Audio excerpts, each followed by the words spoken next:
புதுசா இல்லையா, அதெல்லாம் உங்களுக்கு தெரியாது. ஸோ இப்போ நம்மளுடைய லே அவுட் வந்து மாநகராட்சியில் இருக்கா இல்லை அவுட்ல இருக்கா? மாநகராட்சி வெளியே பஞ்சாயத்துல இருக்கா? மாநகராட்சி. இது மெயினான ஒரு விஷயம், அது தெரியணும். மாநகராட்சி கேம்பஸ்குள்ள நம்ம மாநகராட்சியில இருக்கோம். எந்த வார்டுன்னு தெரியுமா? கோட்டம் வந்து பொன்மலை கோட்டம். எந்த வார்டு? Ward number 56. 56ல அது வந்து கருமண்டம் உங்களுக்கு இல்லைங்களா? நீங்க எதுக்கு நேஷனல் காலேஜ் திரும்புறோமா? லெப்ட்ல இருக்கிறது பூராவே 56. சார் யார் பேசுறீங்க? சார் பேசாதீங்க ப்ளீஸ். ஸோ போய் எது போகும்போது கருமண்டம் தாண்டிட்டீங்கன்னா ரைட்ல இருக்கிறது பூராமே 55வது வார்டு, லெப்ட்ல இருக்கிறது பூராமே இங்க ஸ்டார்ட் ஆகி நம்ம இடம் தாண்டி அப்படியே பார்த்தீங்கன்னா 19 வரைக்கும் அந்த வார்டு போகுது. 56வது வார்டு பிராட்டியூர். ரைட் சைடு பூரா பிராட்டியூர் வந்து 56ல வராது, 55ல வரும் பிராட்டியூர். ரோட்டுக்கு ரைட் சைடு பூராமே சரிங்களா? ரோட் சைடு லெஃப்ட் சைடு பூராமே 56 வந்து பொன்மலை கோட்டத்தில் வரும். சரி, எந்த ரெஜிஸ்டர் ஆஃபீஸ் தெரியுமா உங்களுக்கு?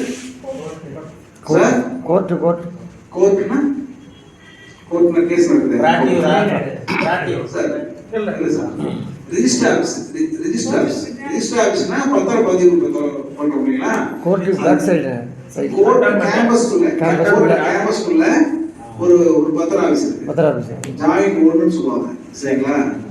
அந்த அதுல வந்து பார்த்தீங்கன்னா 1, 2 இருந்துச்சு, இப்போ 1. அதுல வந்து நம்ம டிஸ்ட்ரிக்டோடைய டிஸ்ட்ரிக்ட் ரிஜிஸ்ட்ரார் ஆஃபீஸ் மாட்டில தான் இருக்கும்.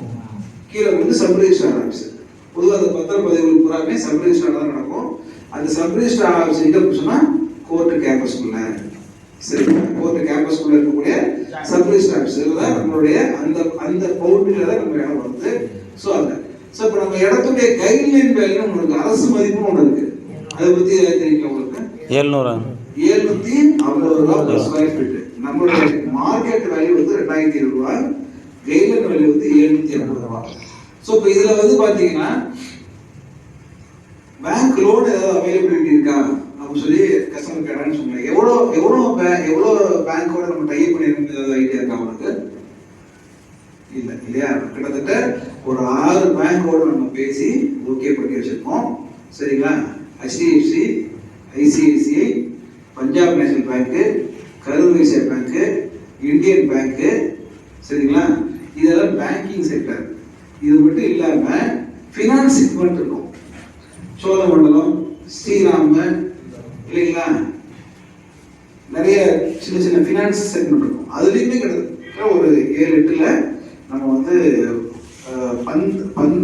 பந்தன் பேங்க் கூட பந்தன் அதில் கூட நம்மளது வந்து ஓகே சொல்லியிருக்காங்க. ஸோ இப்போ என்னன்னா ஒரு கஸ்டமர் வந்தாங்கன்னா அவங்களுடைய எலிஜிபிலிட்டி தகுந்த மாதிரி எந்த பேங்க்ல வரணும், ஏவன், LIC, SB இதெல்லாம் நம்ம பண்ணலாம்.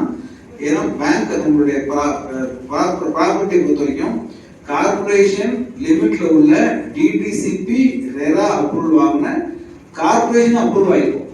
கார்பரேஷன் அப்ரூவல்ன்றது அவ்வளோ பெரிய கடுசு தான்.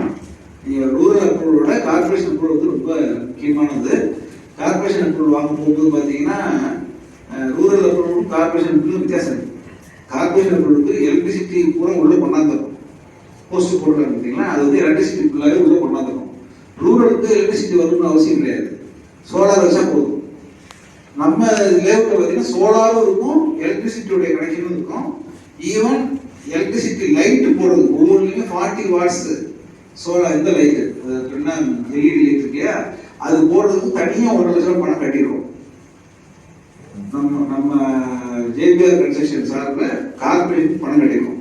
ஸோ அது ஒரு 15 நாள் லைட் வருது, 4 நாள் நம்ம ஃபாலோ பண்ணிட்டு இருக்கோம், அது வந்துடும். ஸோ ஆனால் EV லைனும் உள்ளே வந்துருச்சு சரிங்களா? அது இல்லாமல் cement road general, drainage general எல்லா லேவுக்கும் வந்துடும்.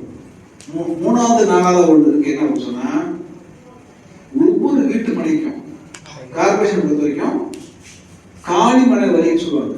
இப்போ பஞ்சாயத்து கிராமத்தில் உள்ள சொத்துக்கள் ஈவன் நீங்க இப்போ பிராட்டியூர் தாண்டி ரைட் சைடில் இனியானூர், இதில் நாச்சிக்குறிச்சி இதெல்லாம் போடுறாங்க இல்லையா? அதெல்லாம் அங்கேயுமே 1800 ரூபா 2000 ரூபா போகுது.